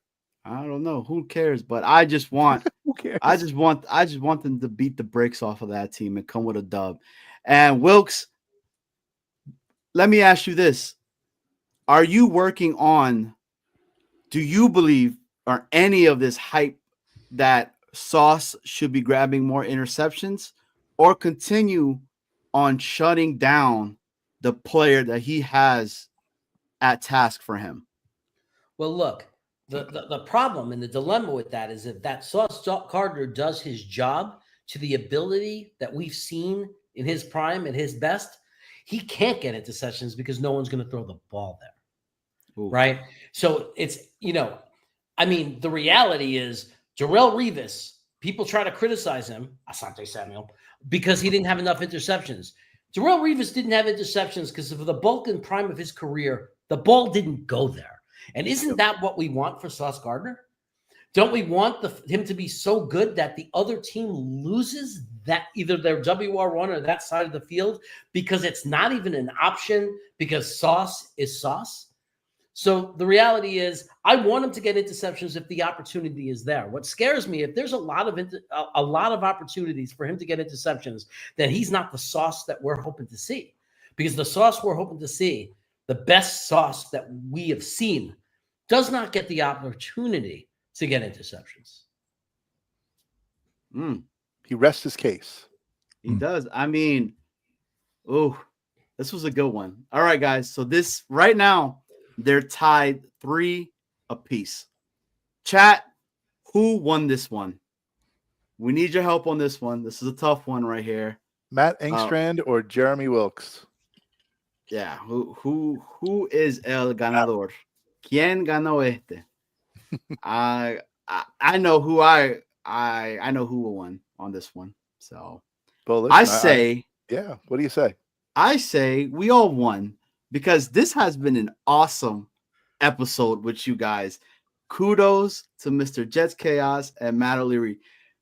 This was freestyle, guys. None of this stuff they wrote, had time to prepare for it or anything in that nature at all. So this, if anything, proves the chemistry that these two guys have.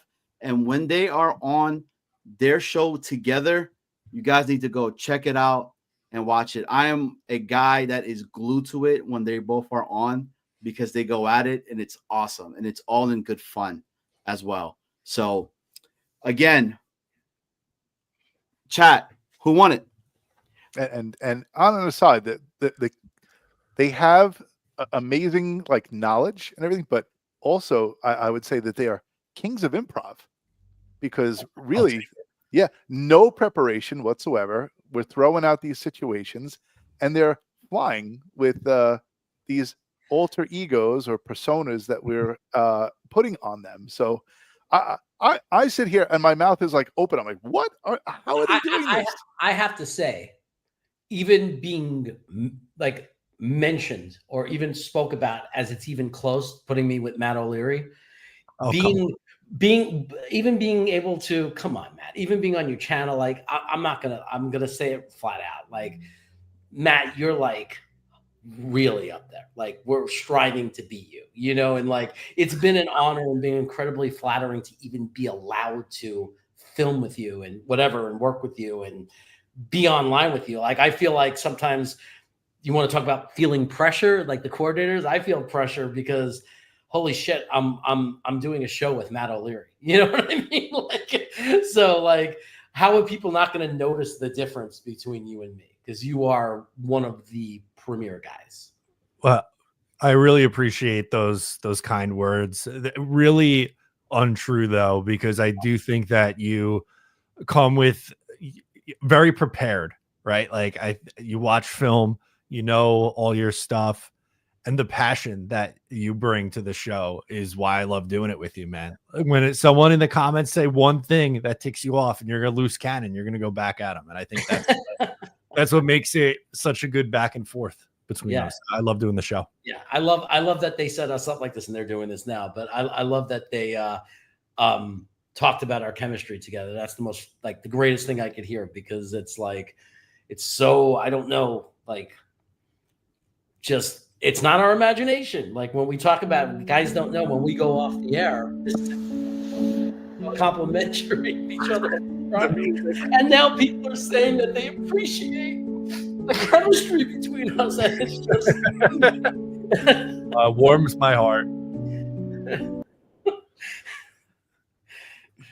It's a love fest. That was great. Hey, that was awesome. That was really, really awesome. Guys, we have a winner. And it is, drum roll, please. The chaotic one. The chaotic one won it. He got the dub over Matt. Boy. He Well, you came kinda in weak and he finished strong. You kind of rigged it at the end there, but I was going, if I had to choose, I was going with Tanner winning it. If I'm being very, very honest with you, because I like what Matt was saying in regards to that. With Wilkes, I really think he has the most pressure on him because of the potential growing pains that we're going to have on the other side. That is going to take this defense. How many times last year were we praying that the defense would win the game for us? We were constantly striving for that last year. And can it potentially be again this year? Yeah, I think so. Snowball? I just wanted to say, before we end the show, right? Can we just run this because we had a raffle. Oh, nice. And I don't know if people are paying attention, but with 20 people in, if you're watching this after the fact, we're giving stuff away. We're not giving stuff away, but we're raffling stuff away. We're trying to do everything we can to like draw the audience in and bring people in. We're trying to do, some good stuff. So, and Jeremy, I remember 2 years ago, right? Didn't we talk about doing stuff like this? We did. We had to talk, right? We had to talk about this. And then like we didn't have a chance to do it. Our channel didn't have a chance to do it, but all these other channels started to do it. And I was like, holy cow, I'm like, they're doing exactly what we talked about. But we have a Will McDonald autographed mini helmet and with certificate of authenticity and everything. And over the past couple of weeks, we've told people, buy something from the merch store. If it's $20 or more, you're in the raffle, or, send a $10 donation or whatever it is. And we've gotten some. So a whopping 4 people did it. So they are in the running now to win an real autographed Will McDonald. And a lot of people are talking about Will McDonald as being one of the next like superstars of the NFL. So here is your chance to have a piece of memorabilia autographed by we're going to call him like the tornado, right? So Will McDonald autographed mini helmet. We have Dano, Phil, Leany, and Afram in the raffle. Oh my God. I'll just spin the wheel and we'll see who wins because is it Phil Adams? Is that it? That Phil? It's not Phil Adams. It's It's another Phil. But and I don't know if he wants his last name revealed, so we're just calling him Phil today. Let me fill you in. Yes. Let me fill you in. So we're going to spin the wheel right now. And here we go. Spinning, and we'll see who wins. Canarsie or Dano? Canarsie in the house. So we have the birthday boy. Look at that. Birthday boy. Birthday. How nice. See that? That worked out perfectly. Happy birthday to you. Happy birthday, Dano. He's probably like, I wonder if it's appropriate to give it out on my channel to help me get some subs. Listen, I'm going to watch your damn channel, and if you give this away, I'm coming to wherever you live. I'm going to find you. Can you show it? Can you show how it looks? Yes, I will show how it looks. This is how it looks. Very nice. Wow. Okay? Wow. So, and you know what I like about this? He didn't put his number on there. No. Because he just changed it. Right. So there's no number on it. It's just Will McDonald. So awesome. And this is the original helmet that he played with as a rookie. So good on that. Dano, in Discord, please, send me your information and I will ship it out to you. Congratulations and happy birthday. He doesn't really know where he is because every time I ask him where in Oregon he is, he just names weird names. Like I'm like, dude, I'm in California. Oregon is above us. I want to know, are you closer to me or are you further to me? And he's like, I don't know. I'm by some Bismo Beach or something. He just throws some weird shit out. Maybe he's in Portland. Who knows? No, he's not near Portland. Oh, no? No, because my brother's near Portland. So I can't. Yeah. If he was near Portland, I would get to maybe see him sometimes. I would stay with him over my brother. Oh, did I just Are you sure? Have you really like watched his show? Do you know what Dano's actually like? Dude, it'd be awesome, dude. Roughing it, kind of like The two of you? I'm imagining like in real dive dingy bars with like real kind of like rednecks, you know, hanging around. Can you play pool? Can you play pool, Jeremy? Because you know that Dano is a pool shark. He is. That's what I'm saying. I imagine he's probably pretty good. Question from Dano though. Gotta be the big spoon. Hey, but everybody that's in the chat, thank you guys for being here so much. This was really, really fun. Shout out to our guy in the danger zone, Mr. Dano, on winning the prize. We appreciate you a lot, man. He's been very supportive of the show as well. So he is the 9:30 guy on Friday nights. We're leading to 6 minutes. You know? Yep. So unless he's not doing a show tonight because it's his birthday, but I don't know. Nah, but he is. I think. I thought he was going to. I thought he was going to quote Prince. You ever hear the song when he says, "Tonight you're a star"? Well, and I'm I've seen Party with Peg and Artie on the Jake Asman show. Yeah, they're cool. Yeah, shout out to Peg and Artie, Chris B, the Danger Zone, Rich, Leany, Clancy in the building. Genergy, MC, Afram, Armand, Up the Turnpike, Matt, Furious Grim, Chaos, Iman. We had Chef Kev, Stack Money, all you guys. Oh, Eminon. And if you know, and Jeremy with the tattoo. Look at that. Dang. That is dedication. Let me tell you, I haven't even brought myself to.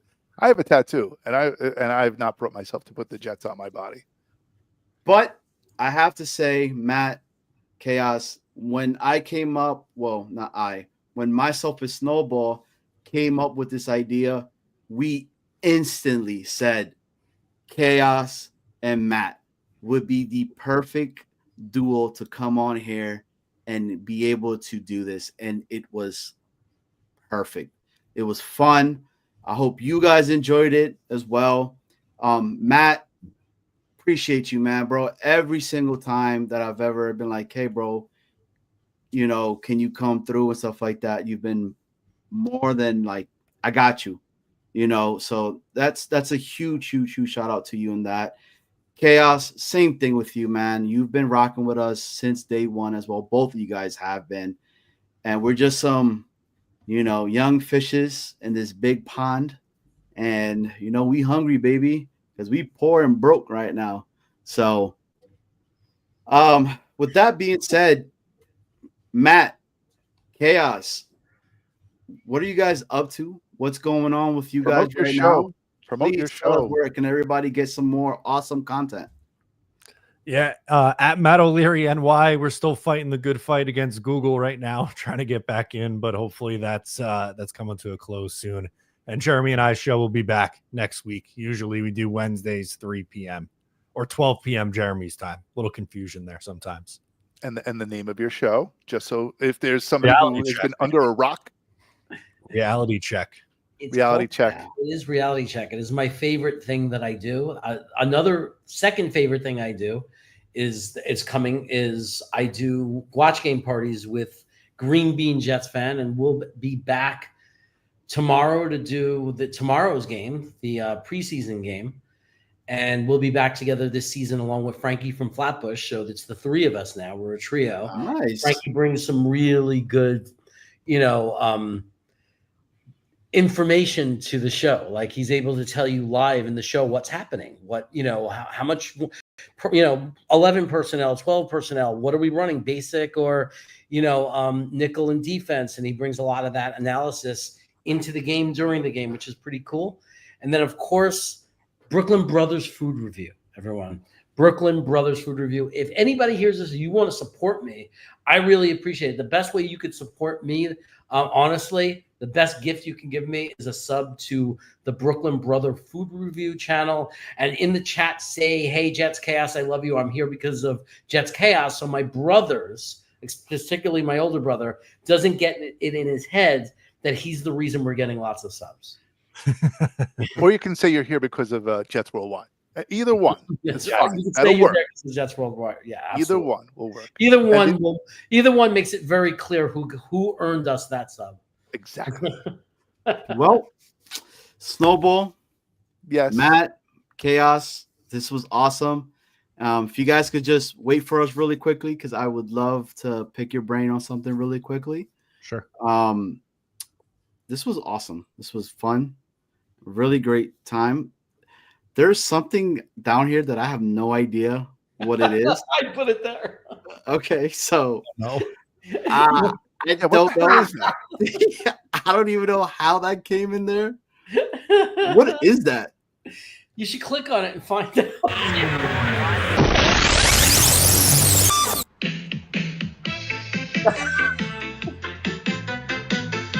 Love this.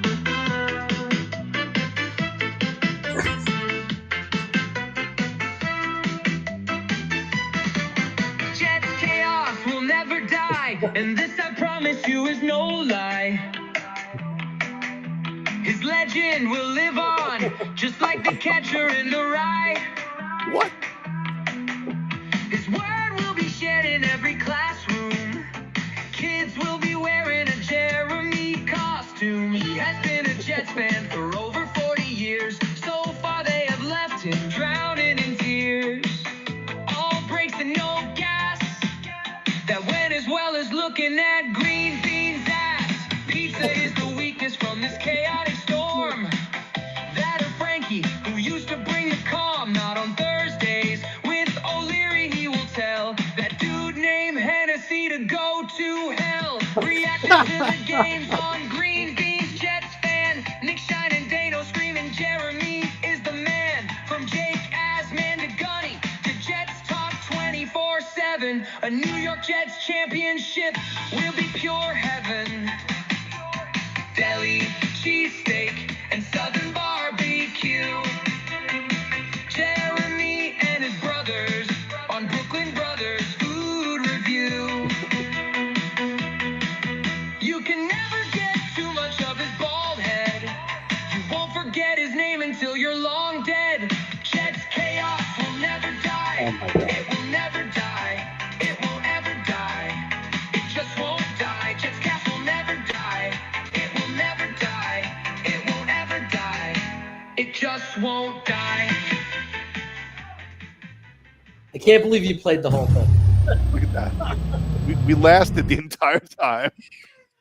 Well, that was You lost him? no, we didn't. I put I don't Oh, you know got what rid of I'm him. doing. You got rid of Well, him? I That can't believe you was- played the whole thing. It's a Oh. joke. We thought that song would never die. Yeah. You Well- just keep going.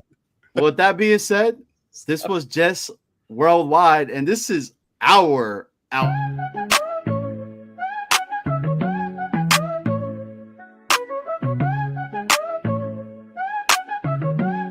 Hey, Johnny, We make me started some off as Titans, tamales. and now we're the Jets. The start of every season always starts with the sweats. Vinny T, Brett Favre, Aaron Rodgers, what's the deal? Don't even try to tell me that the curse ain't real. We're coming for you, run, nothing high. Snowballing Johnny Boy, his Jets worldwide. Why? Yeah, like and subscribe.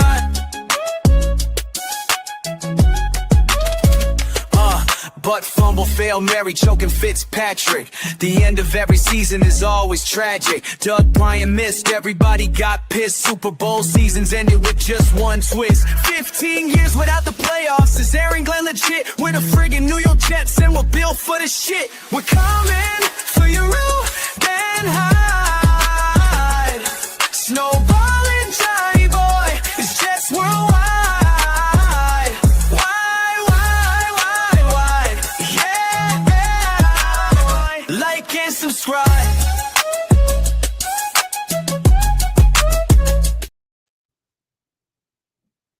Peace.